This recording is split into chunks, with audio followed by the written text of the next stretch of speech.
Hola, ¿qué tal? Bienvenidos a esto que son reflexiones cortas. Es un privilegio y una alegría inmensa poder compartir con ustedes nuevamente una porción de la palabra del Señor.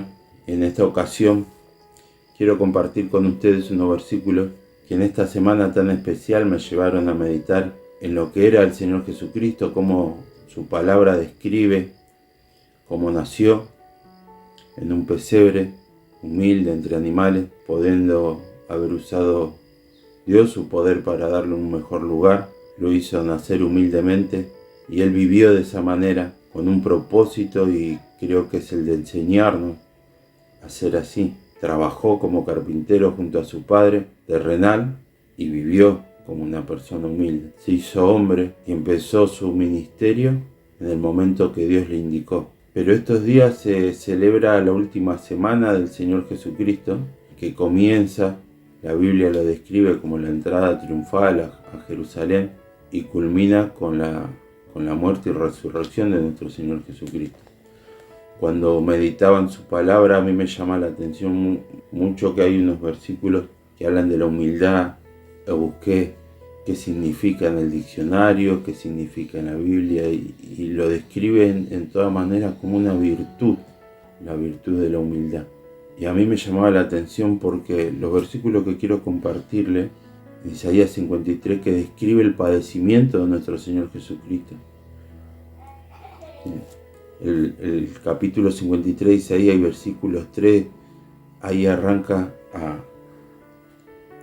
a describirnos cómo Él fue despreciado, desechado entre los hombres, dice el versículo 3, varón de dolores, experimentado en quebranto, y como que escondimos de Él su rostro, de Él el rostro. La humanidad tuvo vergüenza de Él, fue menospreciado y no lo estimamos.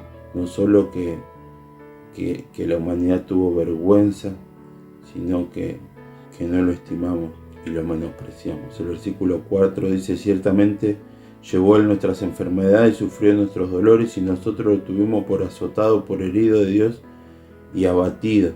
En ese momento el Señor sufrió por nosotros. Ciertamente llevó nuestras enfermedades, sufrió nuestros dolores, y nosotros lo tuvimos por azotado y por herido de Dios. Qué tremendo lo que un hombre puede soportar simplemente por amor, ¿no?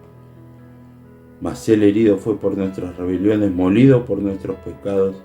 El castigo de nuestra paz fue sobre Él. Ese versículo es tremendo, como describe lo que el Señor Jesucristo tuvo que padecer por nosotros. Herido fue por nuestras rebeliones. Podríamos explayarnos mucho más a cada parte de estos versículos, a los momentos de hoy de nuestras vidas. ¿A qué se refiere cuando dice que herido fue por nuestras rebeliones?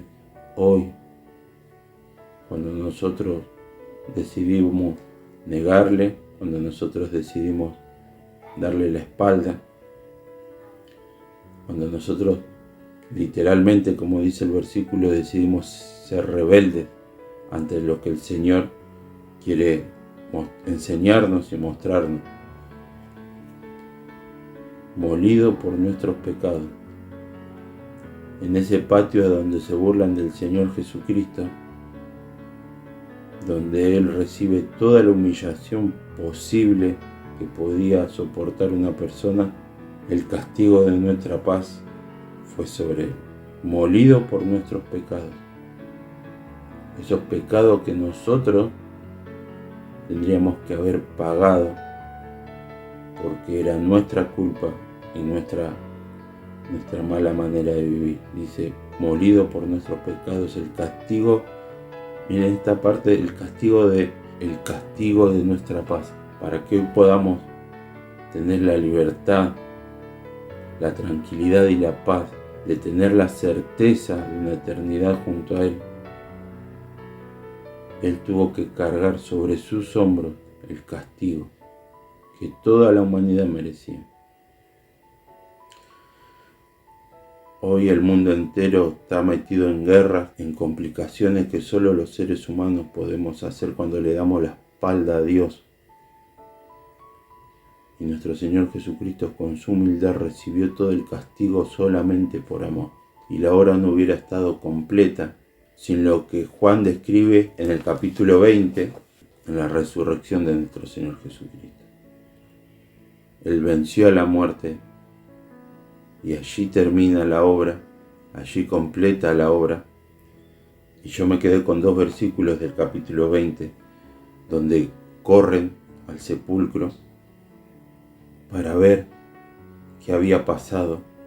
El versículo 8 dice: entonces entró también el otro discípulo, venía con Pedro, el otro discípulo que había venido primero al sepulcro, vio y creyó, porque aún no habían entendido las Escrituras que era necesario que Él resucitase de los muertos. Que cada día podamos meditar, porque primeramente es para mí. Todo lo que compartimos nos deja una enseñanza primero a nosotros, pero que no sea una fecha más, que no nos acordemos del Señor Jesucristo porque llega esta fecha, que no nos acordemos de lo que Él padeció porque llegó esta fecha, sino que cada día intentemos vivir como Él lo hizo, humildemente, pero haciéndole caso al Padre, porque Él podría haber pasado el momento pidiéndoselo a Dios, sin embargo decidió morir como el peor de los delincuentes, de los malhechores, morir injustamente colgado en una cruz, clavado, lastimado, y fue solo por amor, pero resucitó venciendo la muerte el tercer día. Y ahí termina esa semana, con la resurrección de nuestro Señor Jesucristo. Y en esa resurrección nos dio la posibilidad en nuestra mente y corazón de tener una eternidad. Porque sin esa obra nosotros hubiéramos tenido que pagar por nuestros pecados. Pero por esa obra y por esa cruz el Señor pagó por nosotros. Y hoy nosotros decidimos dónde pasar la eternidad. Si estás escuchando, sabe que hay otro camino. No solamente el que el mundo te da y los placeres de esta tierra te pueden ofrecer, sino que hay otra elección. Cuando te digan que no la hay, sí la hay. Y se llama Jesucristo. Pedir perdón por los pecados, aceptarle en el corazón y tener la certeza de que la alma es eterna y va a pasar a su presencia por el resto de la eternidad si solamente le aceptas en tu corazón. Que cada día de nuestras vidas podamos meditar en su palabra, siendo conscientes de que esto es la palabra de Dios, la misma palabra de Dios que nos enseña que nuestro Señor Jesucristo vivió humildemente, se entregó por nosotros, murió en una cruz, fue a un sepulcro como cualquier persona, pero Él resucitó para darnos vida eterna. Que el Señor bendiga esta reflexión y que bendiga tu vida para que también puedas ser una persona humilde que recibe a Cristo en su corazón. Que el Señor te bendiga.